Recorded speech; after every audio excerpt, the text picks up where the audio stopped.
Hello, one and all, and welcome to another episode of Baggers Chat. My name is Mitch Pattinson, and as always, we are joined by Ethan Daffy, and we only have 3 more games left after this, and it is just another routine loss for the Carlton Football Club. The first half was actually quite solid, in my opinion, but after that, it was just complete dog shit, and same old habits keep on happening to finish the second half. I don't know what it is, Daff boy. It's obviously mentality, but there's so many other problems that seriously need to be faced come the end of the year. But final scores were Carlton 10 goals 7, 67 to the Fremantle Dockers, 15 goals for 94. David Boy, I'll throw straight to you. We were both working today, so I know that we both caught a bit of the game today. But yeah, I don't know about you. I'm at a point of this season now where I think we were sick of it weeks ago, but I don't even know what this feeling is right here, right now. But how are you to start off with? Hope you're well. But what was your initial thoughts with this game against the Dockers? Yeah, it's frustrating. I completely understand the frustration. It's there for me too. But I think I'm not saying it's acceptable or anything, but I think we're at the stage of the season now where I'm kind of looking at the positives in terms of the youngsters playing and trying new guys. Like I'm not too, it sounds ridiculous, but we're at a point of the season where I actually don't think the results matter. Like in a sense, they do matter, but they don't. Like, I just want to see these young guys, and I've got a list written here in terms of our young guys who played. Matt Carroll, 19 years old. Harry O'Farrell, obviously the terrible news with him, a suspected ACL injury, 19 years old. Cowan, 20. Lord, 20. Moyer, 20. Will White, 21. Motlop, 21. And the Hollands, 21. And that's not an excuse, but that's where I'm kind of looking at the next few weeks. And I know we've touched on this with the young guys, and I've really liked what I've seen from them, but as a whole, Patto, it's I think I said it on the caption at the post, kind of the same old story. I think we gave them a real crack. It was a tough game, and the better team wrestles the momentum that we had and puts it back into their favour, and that's what shows you that kind of class they have is above ours at the moment. So I think we've just got to accept that. I think I might have accepted it probably. When was the Collingwood game? How many weeks ago was that? Collingwood or North, maybe probably the North Melbourne or Port Adelaide game. I got to a point in the season where my anger was gone. Because I just don't want to hurt myself. So obviously I'm frustrated, but what can you do? We're at a point of the season where we know we're not good enough, and there's so much more improvement that we need to get out of this team up until round 1 next year that we need to work on. There's so many fucking things better. And that's exactly where I'm coming from. There's no change. I thought we were starting to see some change, but it just shows that Melbourne were and are dog shit. And it really is down to the opposition. I say that Melbourne are dog shit, but I don't want to offend your old man. But I'm sure he would be. No, I trust me. He would say the same thing. Trust me. Yeah, but, like we kind of thought that we were seeing some change. We were seeing some sort of transition with Graham Wright coming in and heading into 2026. What that transition will look like, and I think he's just walking into an absolute shit show. And I'm not really surprised why there are some players probably wanting out. I know that there's the Jack Silvani's. I know that there's Charlie Kernos. There's a lot of these guys that the culture needs to be questioned now, because the past, literally last year, with Matt Candy and Matt Owies going, I know that they were pushed out the door in a sense, but this year is probably the first year in many years that we've seen a few guys potentially requesting trades and leaving the club. We don't know if that's for sure, but it definitely does make you think. And I don't think that is the answer. I hope it isn't the answer. I hope that isn't I hope I'm kind of talking out of my ass, and I'm incorrect, but I'm just at a point now where I don't know what else to do. I don't know how we've gotten this far in the season with the podcast. Sorry about it. Oh, but That's the story of our season. That sneeze right there. Oh, mate, know that episode when I was sneezing a few episodes ago, and I just got through the episode. Yeah. But yeah, it's not frustration. Yeah. But the worst thing is when today, like, I was like, okay, this is a different brand of football. Our bottom 6 or 7 players that have been absolute dog shit all year are actually performing today. And I'm like, okay, maybe there is a bit of a change. Yet, same old problems. Second half, we were dominating them in the first half, especially in the first quarter. Our contests, pressure, clearances, absolutely dominated. And let's be real, I mean, I'm sure the stats would be quite equal, if not probably in our favour, because I think Fremantle made their comeback. We were still kind of dominant in that area of the game. But, I guess we'll kind of just touch on the first thing. Obviously, you've already mentioned it, Dave Boyd, but let's try and just spend some time on it. And it's obviously the Harry O'Farrell injury. It is a potential ACL.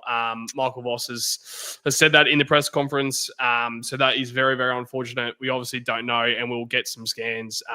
Obviously, they will do the scans the next few days, and we'll get a confirmation and a diagnosis of this injury, Dave Boyd. But it doesn't look good. I know working the game, the replays doesn't look good. It just looks like your classic ACL, but we also don't know how these players, like when they do an ACL, we don't know how they react for the first time. So let's just hope that it probably is something that isn't an ACL. Let's hope it's potentially a PCL or even an MCL. But I'll throw it straight to you, Dave Boyd, with your thoughts on this injury, because I know that you love him as a player, as I do as well. But this is very, very unfortunate. Absolutely devastating. I just read a comment before we recorded this episode from someone, I don't know who it was, but they commented and they said he was starting to become a fan favorite. Yeah. That's what he was becoming. He was becoming a little bit of a cult hero in a sense. A fan favorite, I guess, is probably the right way to say it. But yeah, devastating. Absolutely devastating. And how good was it to see him, kick that goal? He's just got something about him. And I think as football fans, when you watch football for years and years and you go every week, the players who have something in them to become great players. I know we haven't seen our team, win a premiership, but we've seen a lot of great players come and go. And, and they're the young guys. And, when Cripps came along, you go, oh, this guy's he's got something about him. And Harry O'Farrell has that about him. And, with O'Farrell, he's completely broken the expectations by a mile from us probably pre-season. I don't think we're expecting him to play the amount of games he did. So, yeah, devastating that he doesn't get the last 3 weeks to finish off his solid, debut season. Devastating. Wishing him the best. And like you said, I hope it's the best possible result. Yeah. Even though the result will still be bad, I hope it's hopefully it's not an ACL, but unfortunately it's looking like a Patto. Yeah, very, very bad. And yeah, if we don't wish an ACL on anybody, but if there was any player out there that we probably didn't want it to happen to, it was probably Harry O'Farrell, because I think he's well and truly earned his right in that back line, and it just shows that sport, and AFL in general, it's just very, very cruel sometimes. And injuries is such a cruel thing, a part of sport. And yeah, that was very, very unfortunate for Harry O'Farrell. But I just thought that we would very quickly touch on that. And I'm sure we'll touch on that again in the episode and also the next few previews and reviews to come, Daffy Boyd. But I'm just having to look through with the stats, mate. With kind of the key stats, right? And we say it every single loss, really. And you look at the stats, and we're actually surprised that we actually lost this game. And it wasn't even a loss. It was 20. It wasn't even a close game in the end. It was actually 27 points in the end. It's actually crazy. Because Corey Durden kicked that goal. I think brought us back to within a goal. And then they just went bang, bang, bang to finish the game. That's once again game management. I don't know why it happens. I don't know how it happens. It's mentality, of course. It's game management, but there's so many other things that we just simply cannot do that other teams and other clubs can. And I've never understood it. I'm sure answers will be I'm sure answers will be answered at the end of the year. Hopefully, questions will be answered. Bloody hell. Yeah. My mind is cooked for the day working on 3 games. But just going through some stats, mate. So we led the disposals, we led the kicks, we led the handballs. We also led the inside 50s by 2 as well. We actually had a higher percentage than Fremantle disposal efficiency wise as well. But surprising. Quite. That's very surprising. But something that I'm probably not surprised about is the efficiency inside forward 50. Fremantle were 47% and we were 41%. Which is quite crazy. We had more hit-outs. We just had a little bit less clearances in the end than Fremantle. Obviously, with their comeback, that was probably the major thing that really shifted the game. Set of clearances, we led by absolutely smacked them 16-7. But obviously, the thing that made them get back into the game was the stoppage clearances. But just on those kind of stats, Dave Boy, I know that stats a lot of the time don't usually tell the story. Sometime it is in a word of its own. But your kind of thoughts hearing those stats, do you think those stats are probably related to the game today, or do you think it was kind of more just like Fremantle are just so much more classier and also just so much better than us at the moment? Yeah, I think, as a whole of the season in terms of the stats, I see very similar things every single week. Whether it's the good stats or the bad stats, you look at the centre clearances, I feel like we always are quite even with teams because that's our one wood, unfortunately. That's been an issue with the fan base, and we've spoken about it in terms of our game style is just so behind the 8 ball. It is just pathetic, in my opinion, which is a coaching thing. That's completely a coaching thing. And a list management thing as well. I think we need to start talking about that too. And I know they're probably thinking, we've got Jagger Smith out and he can help with that pace through the guts. And of course, they're probably correct. And next year we'll go, oh, fuck, maybe he was the guy that can help us a little bit. I'm not saying he's going to be the Messiah, but he might change our look a little bit. But yeah, I think you're spot on with the stoppage clearances. That's what I kind of saw in that last quarter. They drove the ball forward. That's the Fremantle way. I don't know if it's a way, of course they've won 10 out of the last 11, which is fantastic form. I look at that and go, is that the way to win games? Go forward stoppage against the really good teams who can rebound. I'm not sure. They have done it the last few weeks, but when when push comes to shove, Patto, finals footy, the best teams come out.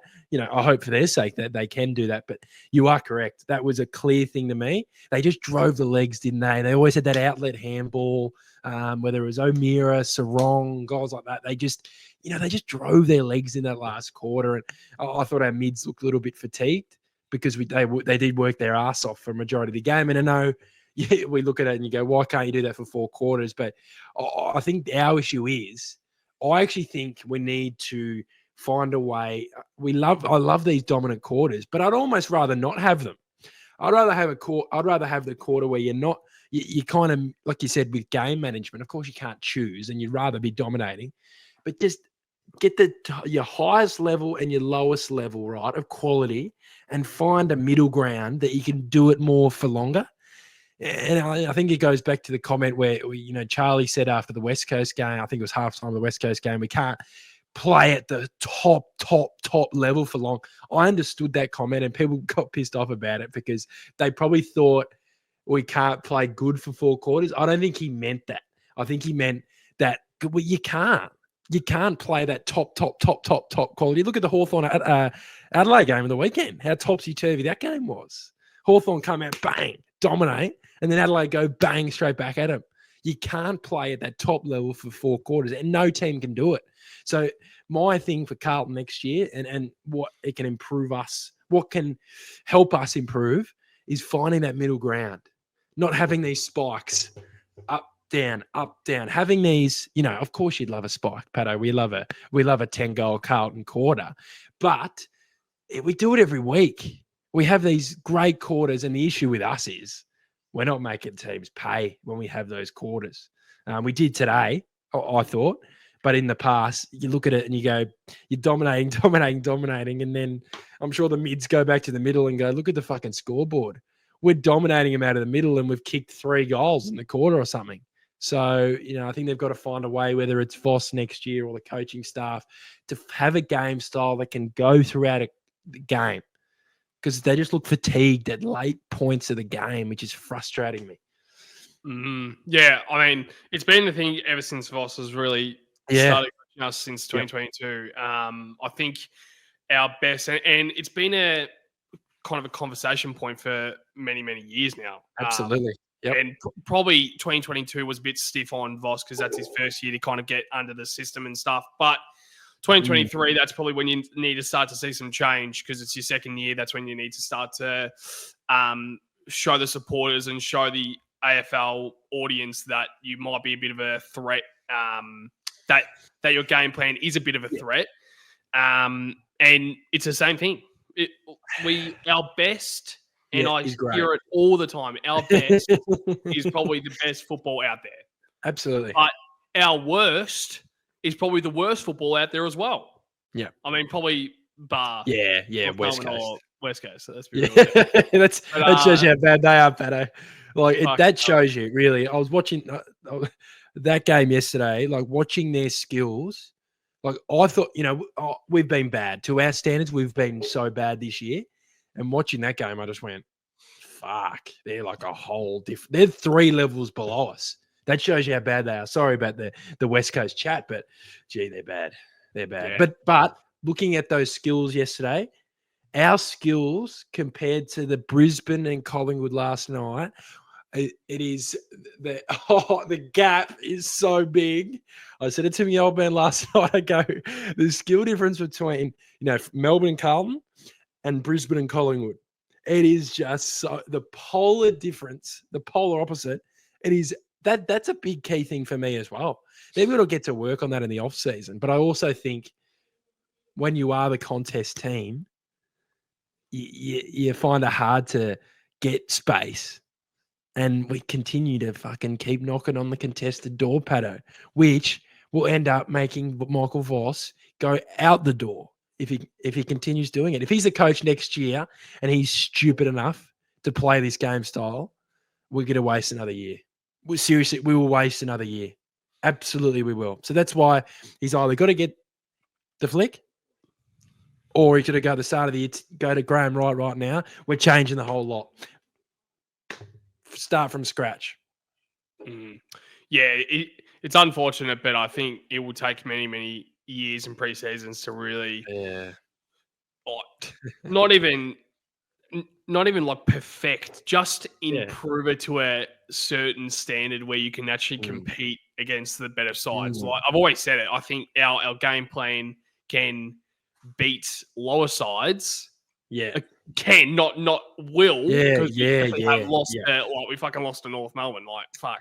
So we can beat the lower sides, but it's not a guarantee. With like some with the Western Bulldogs, their game style is if you play against a lower side. Yes. See, their issues almost the other way around. Yeah, they dominated. I know they killed the Giants on the weekend, but they've been a little bit iffy this year. But they have. You're completely correct. They rock up to these games against the shit teams. Oh yeah, we'll get them done. We'll get 4 goals, 5 goals up, and then destroy them. Whereas Carlton, you're always sitting there going, like, we could be 6 goals up, and you're still going, oh. Like, I don't know if we can do it, but they just have so many things in place. They're well drilled. They're better, and they might not even make the finals. So that just shows the difference between us and a team that's 9th, Patto. That's the issue I have right now. It's not we don't have the stark difference from first place. We have the stark difference from 9th. They probably miss the 8. That shows you how bad we've been. Yeah, it just shows how bad the probably teams from 12th to 18th really are. Terrible. You can name like West Coast, Richmond, North Melbourne, Carlton, God. Essendon, St Kilda. I mean, that's Even, six. That's even six. Sydney to an extent. Like Sponsorship, they've won some games, but it is like compared to last year. Oh my God. Like it's just one of those years. I think it's just unlucky that these bottom sides, they just can't beat the top teams, which is why, like, I think the finals will be fantastic. But gee whiz, Patto, it's one of those years. Port Adelaide, Melbourne. Terrible. Yeah, but kind of just back on the whole subject about what kind of happens at halftime. So first quarter, second quarter is very good, and it's been a similar story for the whole year. So halftime, it's mentality, it's game management, it's players maybe losing a bit of hope with, which also leads back to mentality. And maybe the opposition team kind of lift their standard, but we simply just can't really stay with them. So my question to you is, I don't think that's an overnight fix. And when I mean by overnight, I mean actually one preseason. I think this will take 2 or 3 preseasons to really narrow down exactly how we want to play our football. I feel like every single week it fucking changes. I feel like every single week we are seeing other positives that we've been crying out for 3 weeks, 4 weeks, saying, okay, that's better. At least that part of the game's improving because we've been trying to improve that for the past few weeks. But then our one wood goes out of the park. So I guess my question to you is, like, your kind of mindset at the moment. Like, what do you think heading into the preseason? I personally don't think Voss can survive. I wouldn't be against it, but I don't think the record, you can't survive with a list like that, but also with what is into his 4th year. Like, I just don't think you can survive any coach. Exactly right. I reckon probably if you're 1 or 2 years into it and you're probably like starting to build something like a West Coast or like a North Melbourne, like whoever, starting to build something to give you some, like, to give your side some hope, I understand that. But we've gone backwards. It's not like we've gone forwards. We've gone backwards. So obviously right now it is not fucking working. And I don't know if it's the assistants. It probably is the assistants. I don't think they help. But the core man is Michael Voss. So, and you can speak about, but he comes down to ground level and starts spraying players. Why did he go to ground level? Why? Yeah. Why? Yeah, but then, like, also when he speaks to the runner and he's very passionate and he's giving himself instruction like he fucking cares. But I'm like, mate, I want that the first 3 seconds of the game, not when there's 10 minutes when you've already allowed Fremantle to come back to the game and they're probably up and about because you're playing in front of your home crowd. Of course, yeah. We wanted to speak about this before we start the episode, but we don't want this episode to be hours long like it usually is because there's nothing really much else to say. We are right now just holding on to, okay, August 15th, just wait until that moment comes and then we could just let the season go and then it's happy days from there, definitely, hopefully. But throw straight to you, your thoughts on what I just said there about the mentality. What do you think it is that happens in the second half? Like, halftime, but also how do you think right now, it might be a tough question, but how do you think you would go about fixing it? Yeah, I think this stage of the season, obviously the results are the same and they definitely are the same pattern in terms of the second halves and that.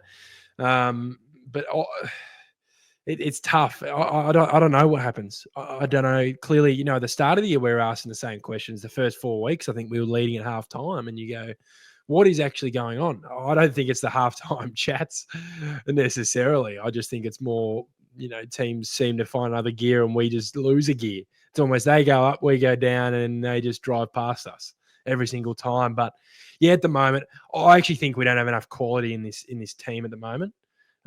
Just in terms of there is a lot of like this A graders and Cripps and Hewitts and et cetera, but like I thought a few of the guys who, I think copped their fair share of hate or criticism actually played quite well today. I thought Frank Evans was amongst it.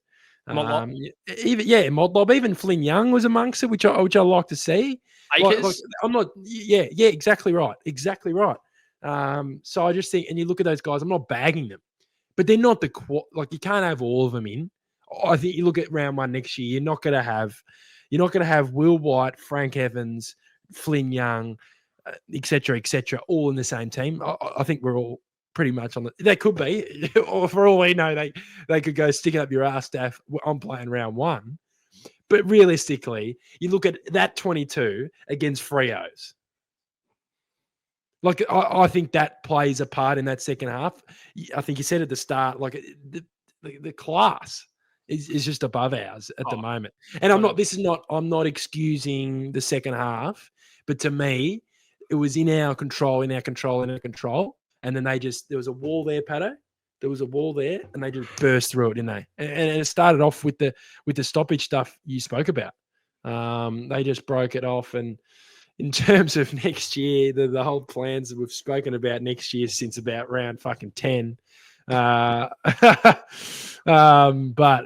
yeah, no, I agree. I think we've gone backwards. But sometimes, you look at Adelaide, they were 15th last year. And everyone went, gee, Matthew Nicks, he could be out the door soon. It's different situations for every club. I think Voss will be gone if we're being serious about ourselves. But it doesn't take much. And I know the games, I agree. I think the game style takes a while. But I think you can make changes in the off-season that can be small but go a long way. And it can change your rate. Look at Adelaide, man. They changed the way they played halfway during this year. They were scoring 150 every week, but they couldn't defend. And look at them now. They're scoring 100 and whatever each week, and they've got the best defense statistically in the competition. You can go this. And to me, that just shows a difference in coaching. You look at Adelaide, you look at us. We can't even make changes for a whole fucking year, Patto. They were getting criticised for their defence. They lost a couple games because of their defence. They changed it, Patto. And you look at them now. They've still got their weapons forward. They didn't stop that. This is what Carlton would do. Would stop our weapons and go defensive. They didn't stop their weapons. They added another string to their bow. That's what a good team does. That's what Geelong do. That's what Hawthorn do. And you see when they have bad patches. Collingwood's having a bad patch at the moment. And I hope that continues. Of course, we all pray to the gods that continues. It is looking like a downward spiral at the moment. But McRae wouldn't be sitting there, going, we'll just keep playing the same fucking way. Defensively, they've been horrible the last 4 weeks. And watch against Hawthorn, Patto. They'll work it at training. They'll work their ass off defensively. I know they've got a few players come back in. And they'll be better defensively next week. And we can't even change it. What is it, round 21? So to me, you can make changes in the preseason. I agree with your point, though. Like, the overall game needs to be worked on over a couple of years. But I can't see why not a new coaching staff and a new coach can't do to change this team and get them winning fucking games, Patto. It is unbelievable because the quality is there. The stars are there. It's frustrating me. It is frustrating because you just see superstars, Mackay's and Grips and guys like that. The firepower. Imagine being a guy who's unemployed and they go, Graham Wright gives you a phone call and goes, "Here's 3 years, Adam Simpson. Here, we'll give you 1.3 million. You're going to coach Curnow, Mackay, Grips, Walsh, and all these players." You go, "Fuck yeah." Honestly, he would go, "Fuck yeah." So it's an opportunity I think that we can take if we make the right decisions. But we've said this a lot on Baggers Chat, Patto.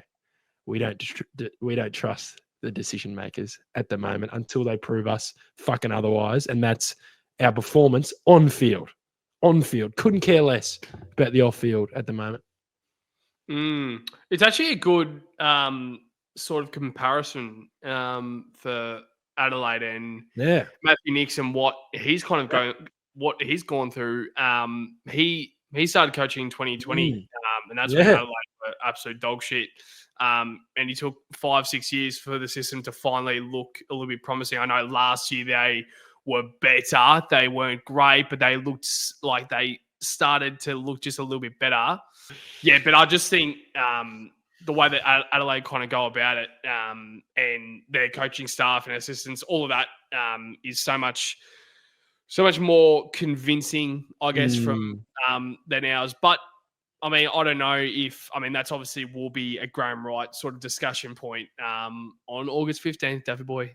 We can't wait for that day. But Jesus, as soon as that happens, maybe that might see some shifts, and maybe if he says no, Michael Voss is our man, we just need to get some more support around him.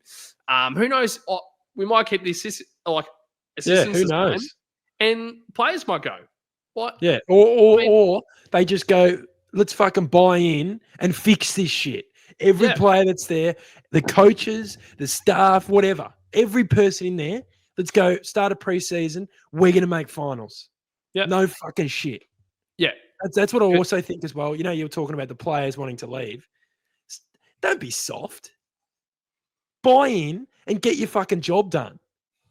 I love how Charlie's wanting to leave. Buy in, mate. You know what I mean? Like everyone, if you want everyone to buy in, he's a leader of the football club. He wants to leave because he thinks we're a sinking ship. You're a part of the sinking fucking ship. As well as Sauce, he might have been playing great all year. And now he's demanding 900K, Patto. This is where I get pissed off. He can go. If you want to go, you can go. And this first session of preseason, I want every player who's there, all the coaches who are there, could be everyone, like you said, buy in and fucking fix it. Because there's enough talent in there. The players we've seen, Patto, at the football club have won games of football and made fucking prelim finals. And now they can't even win a fucking game. Sort it out. Fix it. Whether it's sacking him, I don't know. But Graham Wright will make the right decision, I think. Yeah, that's why I kind of think with the player standpoint, I just think that a lot of these guys are soft, unfortunately. Yes, if we had actual guys that wanted to get the absolute maximum, like the absolute best out of themselves, and I think we wouldn't be in the position that we're in right now. I think we have a handful of players that do have that sort of mentality, and they want to get the absolute best out of themselves. They want to win a premiership. They want to have 3 premierships. They want to have a best and fairest, Norm Smith, whatever it is. Yep. But then there's a larger percentage, and I'm only guessing. I'm only assuming right now, but it just seems like from the outside looking in, it just looks like an absolute debacle. It just looks like the culture's absolute shit out. And we've been saying for years how the culture is good. I think a lot of them are mates. Yeah, you can't be that close with, you can't, you need to have a bit of separation from personal to actual business. I think you can go have a coffee, but you can't be going to have a coffee and just speaking about everything else other than football. You need to actually try and work out that these guys are workmates as well. Yeah, I'm spot on. I'm spot on. I just said I'm fucking tired. You're spot on, Patto. I think you can be mates and do whatever. I'm all for it, and you can go out and all that. But my issue is, do they have enough tough conversations with their mates about football? Do they look their mate in the eye? And I think this is to your point. Do they look him in the eye, Patto? Does, for example, I don't know, Cotters and TDK are best mates, right? Do they look each other in the eye and go, that wasn't good enough, mate? Do they demand more of their mates? I don't think so. I think Geelong would. Paddy Dangerfield, I'm sure he might be mates with someone. He might be mates with Jed Buse, for example, right? Jed might have had a shit mistake. He wouldn't be just going, patting him on the arm. I don't mind that sometimes. But sometimes I'd be going, come on, mate, you're better than that. Fucking hell, pull your head in. It's frustrating. I think they're too nice. They tiptoe around each other. Have some tough conversations. And clearly, the tough conversations have started and players want to fucking leave. You can't have it both ways, guys. You gotta, I'm all for the nice talk and positive here and there, but I don't think they look each other in the eye enough and go, that wasn't fucking good enough, Charlie. That wasn't good enough. Weeders.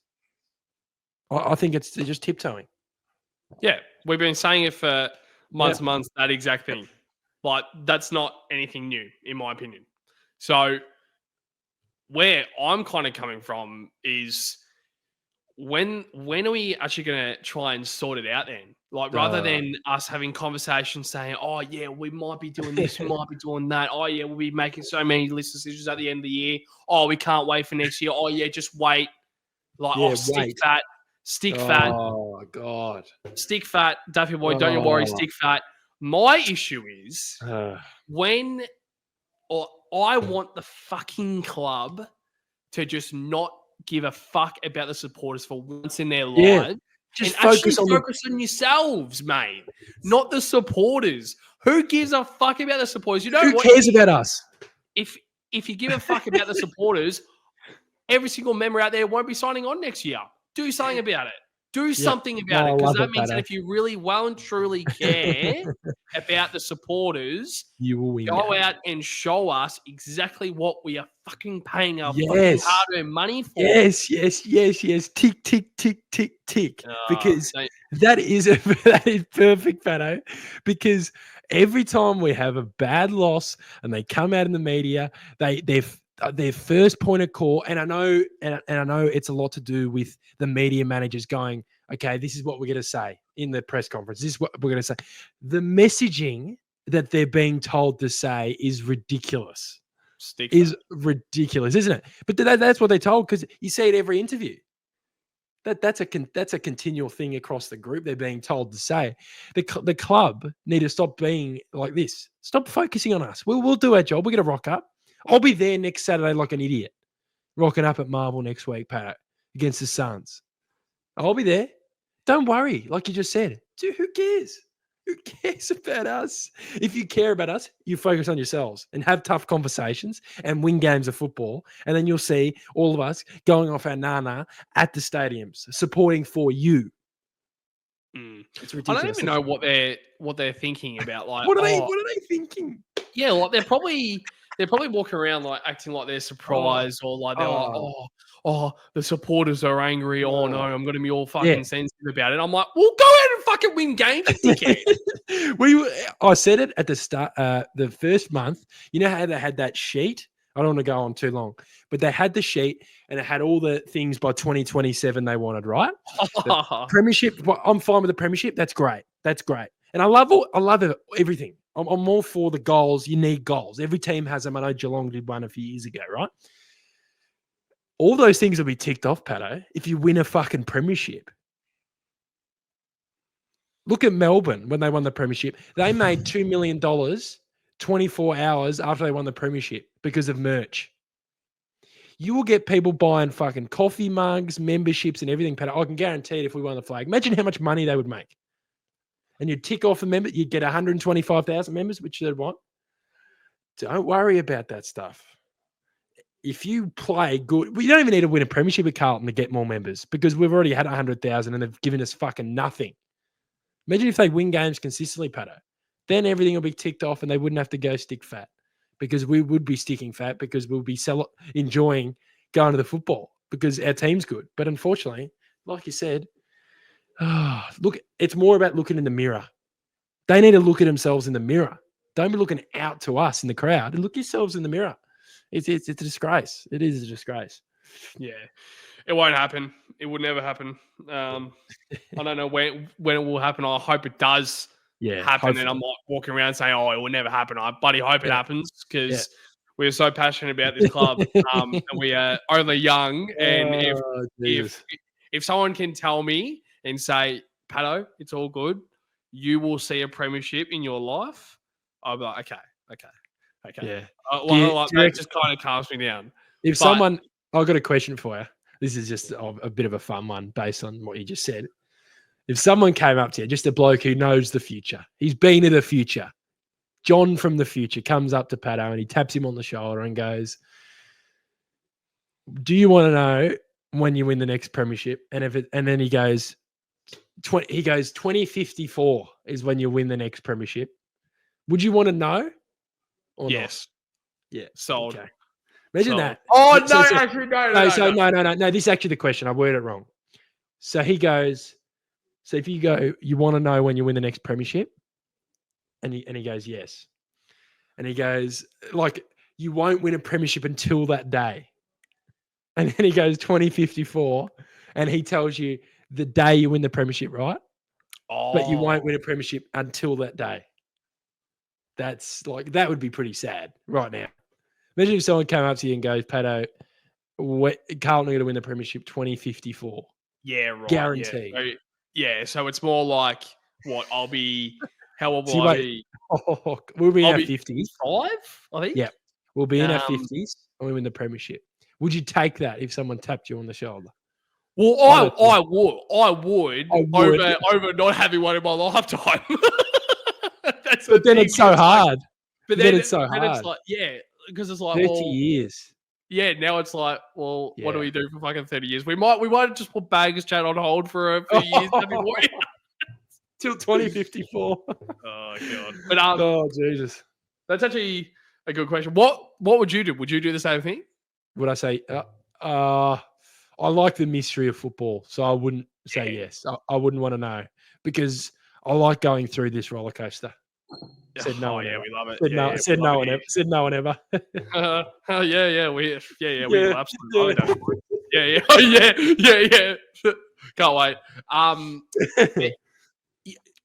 Just before we sort of wrap up this episode, because as we said, we didn't really want to go on for too long for this episode. But I think kind of the last conversation that we'll kind of touch on before we move on to the vote, Staffy boy, is what you said there about these players not having the tough conversations and the leaders not kind of pulling these guys aside who is consistently not doing the right thing or not kind of living to the standards of what these leaders, so-called leaders, are kind of holding their standards by. Well, their standards too, but also like, you know what I'm saying? My question is that I have never, and I know this is very, very stiff, but he is the captain of the Carlton Football Club. I have never publicly seen Cripps pull someone aside, or, I mean, I guess we never will see it publicly, but we don't know what happens behind closed doors. But my only opinion is I think he is too much of a matey mate. I don't think he is the guy who is willing to go outside of his comfort zone to have those tough conversations. I might be completely wrong. Completely wrong. And I might, like, maybe that isn't the issue. Maybe we have the perfect captain that we have right now, even Patrick Cripps. We don't know. But this is just another question, and this is another thought that has come with this absolute shit show of a season. And I know I mentioned it earlier on in the year, and I thought that right now, in my gut feel, I feel like we definitely do have the right man in Patrick Cripps being our captain. Absolutely. Yep.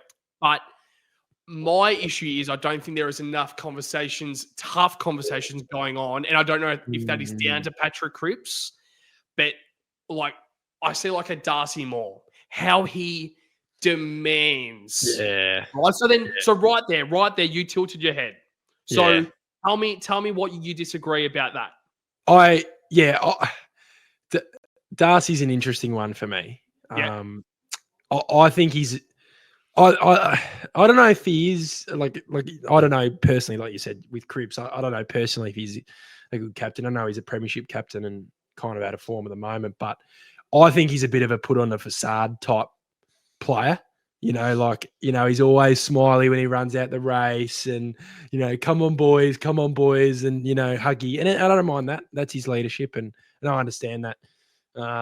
But in terms of Cripps, my issue, like as I touched on before with the tough conversations, whenever you lose a game, you always hear it in the interviews. I can guarantee you. Go back to the Collingwood one. We're going to have tough and honest conversations. Why aren't we having the tough and honest conversations if we win a game? Why are we reactive? Geelong would won today, and they'll go on Monday and watch review, right? And Chris Scott will be looking at stuff they need to work on after an 88-point loss and go, Lawson or whoever, that's not good enough, mate. That's not good enough. That's a tough conversation. It's an honest conversation. But Carlton always say it after they lose. You look at the press conference, we'll have honest conversations. We'll have honest conversations after we go 0-4. The tough conversation should have happened after round one. Should have happened before round one. Should be happening in the preseason. Should be happening after the preseason matches. You got to hold yourself to a higher standard. But yeah, in terms of Cripps, I don't know. I guess you don't really see him do it on the field. You don't always see them do it on the field, but yeah, it's a question that needs to be asked in terms of what they need to do behind closed doors, because it seems to be not getting through. But I think there's so many issues at the moment that could be the main reason. We don't know. We really don't know. If we improve our game style next year and we start winning games, are we going to be talking about the tough and hard conversations? I don't know. Well, of course not. But we aren't in that. Yeah, I know. Scenario right now. And that's why it's quite interesting when you said, like, I don't think, like, you probably aren't too sure about how Darcy Moore kind of leads. I think he's good. I think he's a good leader, but I just think he's a different leader. To Cripps? Yes. So explain that. So how do you think that? Because my opinion is clear, but I want to hear what you have to say about how you think they're different. I think they're both good leaders. It's tough to differentiate. I think Darcy is this positive, and Cripps is as well. I think they're both. Yep, spot on. I think they're positive, but there's just something. I don't know. I don't know what to say, but there's something with Darcy Moore that's completely different with Cripps. It's completely different. I don't know if it's through their on-field actions. Maybe that's where I'm kind of getting at. Like Cripps is that bull, get on my shoulders type player, where Darcy Moore, as I said, is that you always see that shot where they're running out of the race and he's all smiley and cracking gags in the circle and having that. I think it's a fake facade. I think it's similar with McRae.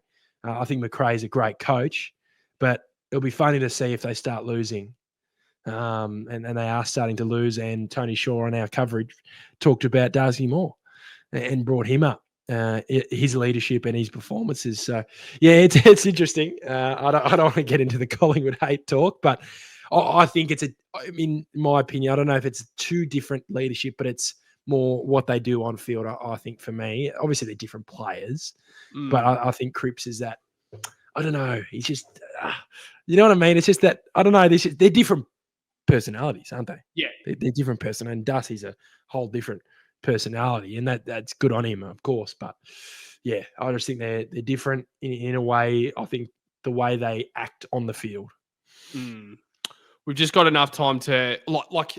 I thought I would just mention about what I'm kind of seeing like with Darcy Moore and Patrick Cripps, and I think I kind of compare Darcy Moore to like a Harris Andrews, to an extent like an Alex Pearce from Fremantle. Like, I know that he isn't really out there a lot, but I just think in terms of it's the way that they act on the field. So you said it perfectly there, and that is exactly what is going through my mind. Darcy Moore still does those acts that Patrick Cripps does, where try and get on my shoulders, let's go. Like, I'm going to be the captain today.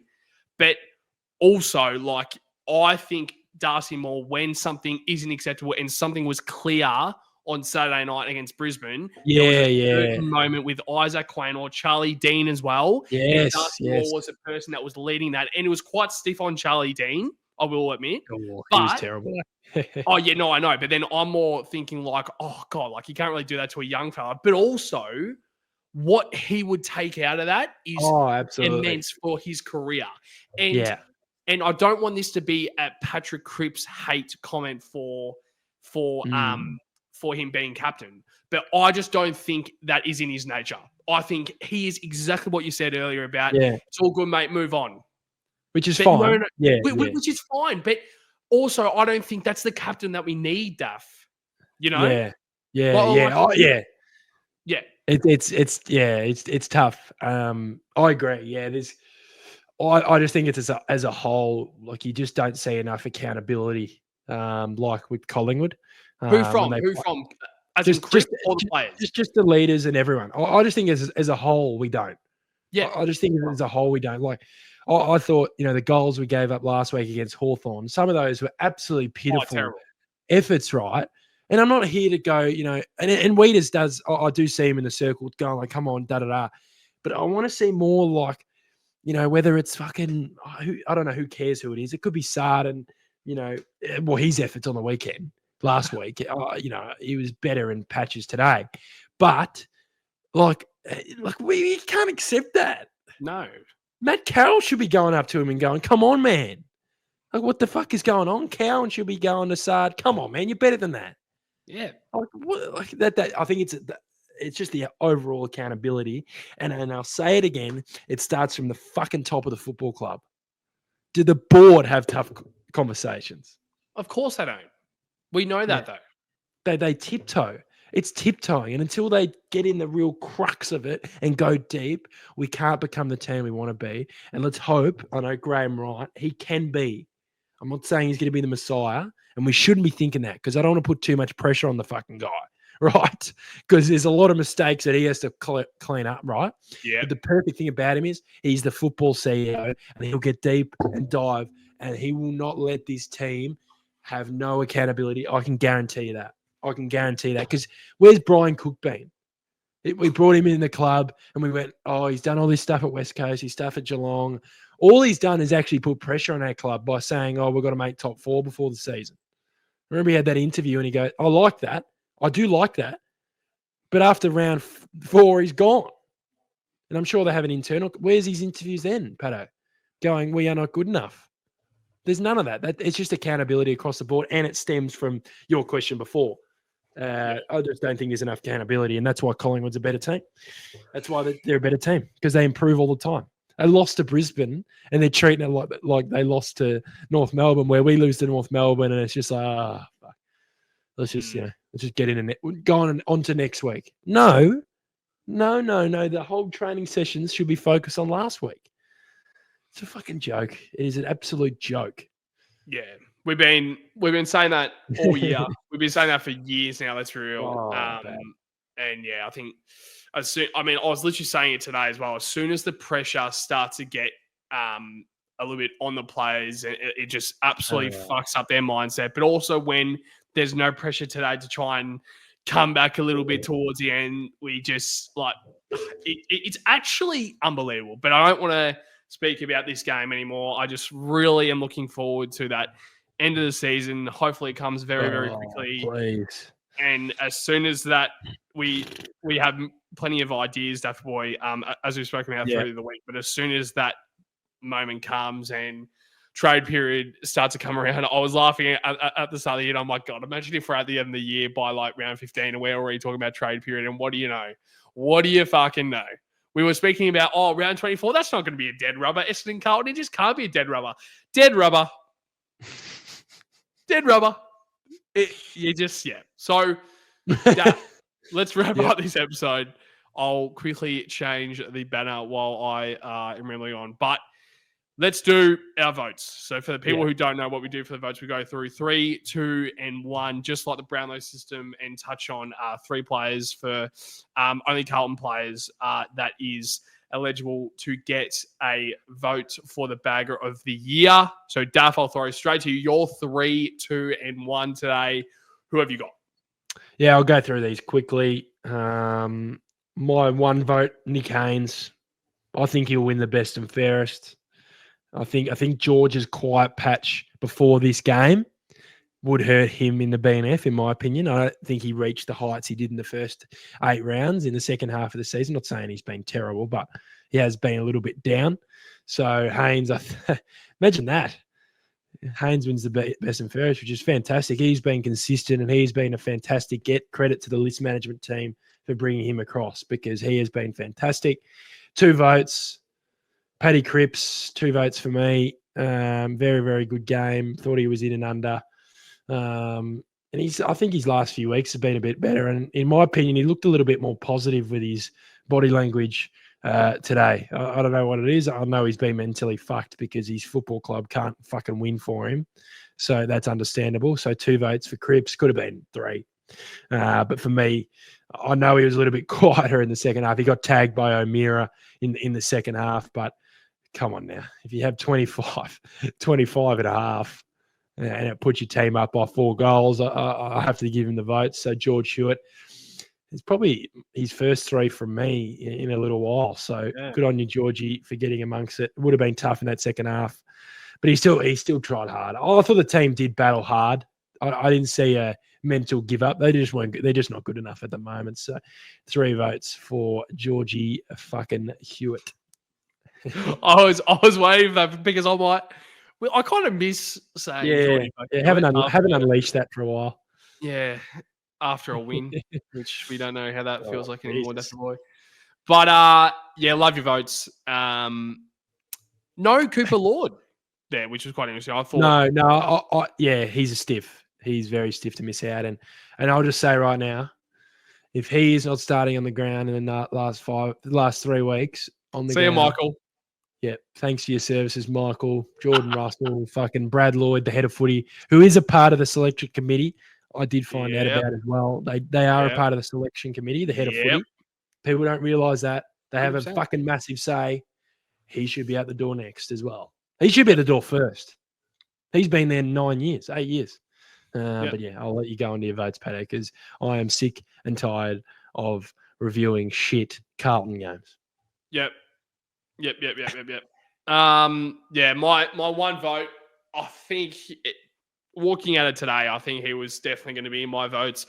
I thought he was absolutely sensational, and I'm actually interested to see what the reaction will be. I know that you love him as a player, Daft Boy, and I know that you will agree with what I'll say, but Harry Mackay, man, one vote, 10 tackles, 10 tackles as a key forward. That would be Charlie's fucking total of the season. Yep. And he led the tackles, 12 disposals, 1 goal, a very freakish goal as well, might I add. I know he probably didn't have a lot of other impact. I know that he had 4 marks as well, but other than that, the impact sort of area probably wasn't there on a scoreboard sense. But I just think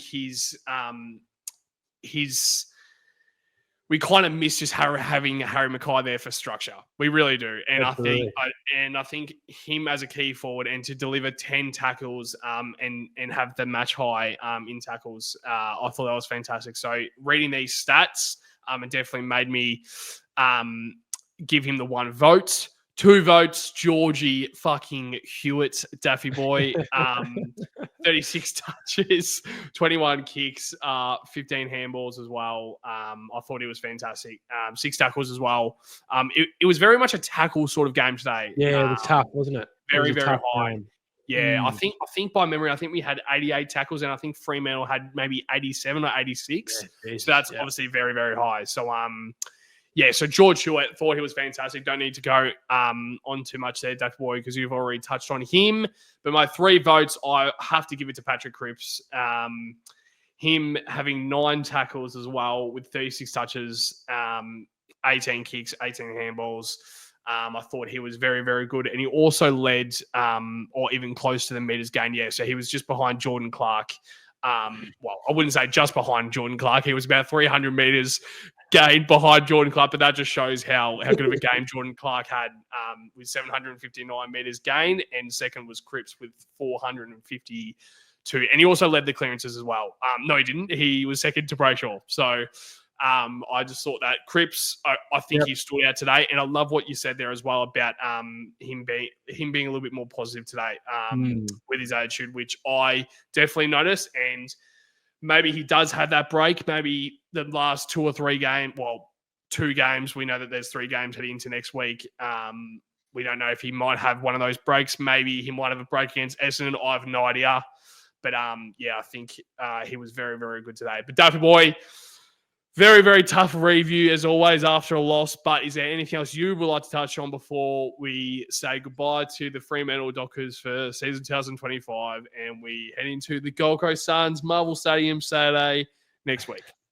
Yeah, it was at one point of the game, I was kind of laughing, going, no way we beat the Dockers again. We took it up to him. I'll give him that. I will give him that. I will give them that. I know it was disappointing, but they did put it up to a team. They've beaten everyone in the last 10 weeks or so. So they did put it up to them, put themselves in a winning position in the last quarter. Of course, it didn't go our way, but I'm trying to keep some sort of positivity in my brain because I got to have some sort of will to get myself to Marvel Stadium next Saturday night. There'll be people there. I know people will rock up because we do. Carlton supporters do, and gee, can we just get one scalp to finish the year? Just give me one scalp where I just go, okay, we've just ruined Gold Coast's season, or it's frustrating. I just want a win that I can just hang on. And you go, okay, that win was Moya kicking 5 or fucking whatever. So, and also fingers crossed to Harry O'Farrell. Hopefully it all goes well. Yeah, beautifully wrapped up. How sad is it that we're looking? I would love to know if I was at the start of the year looking towards this point in time and realizing that we just would have loved just to have that one win to finish the season on a high. Just be like, can we just finish with that one game with some positives? But who knows? Maybe that game might be next week against the Suns to kind of ruin their season, as you said. But let's just hope it's against either Port Adelaide or Essendon, because if we find a way to lose both of those games, my good golly, that will be goodbye to Michael Ross. That will be goodbye to all the assistants. And even before he even gets in the office, that will be goodbye to Graham Wright. Yeah.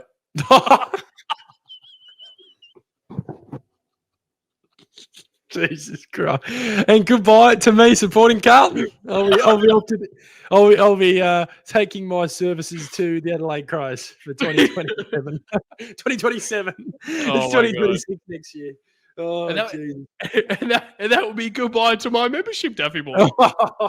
In the microwave.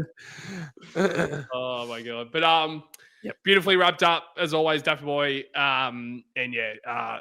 Well said, as always. But to every single blue bagger out there, make sure to like, comment, and subscribe if you do enjoy this content. We do understand, and we have seen a bit of a shift with our engagement in the past few weeks, which is completely understandable. I can't believe the amount of support that we've gotten this year, especially with the amount of shit that we've gone through. But the past few weeks, I just think a lot of Carlton supporters are just over it for the season, which we completely understand. We aren't sort of worried about that at all. We just kind of expected it to be real. I just think we have to just try and somewhat find a way to get out of this hole at the moment and just head towards trade period, and hopefully 2026 is a lot more positive. But if you do enjoy our content, please make sure to like, comment, and subscribe on our YouTube channel. It definitely does help us grow the channel. Also, make sure to get around our podcast platforms. You can watch, you can listen to our audio version on there, and also get around our social platforms as well, Daffy boy. But to you, mate, I'll see you for the preview for the Gold Coast Suns, my good golly, and to every single blue bagger out there. The baggers.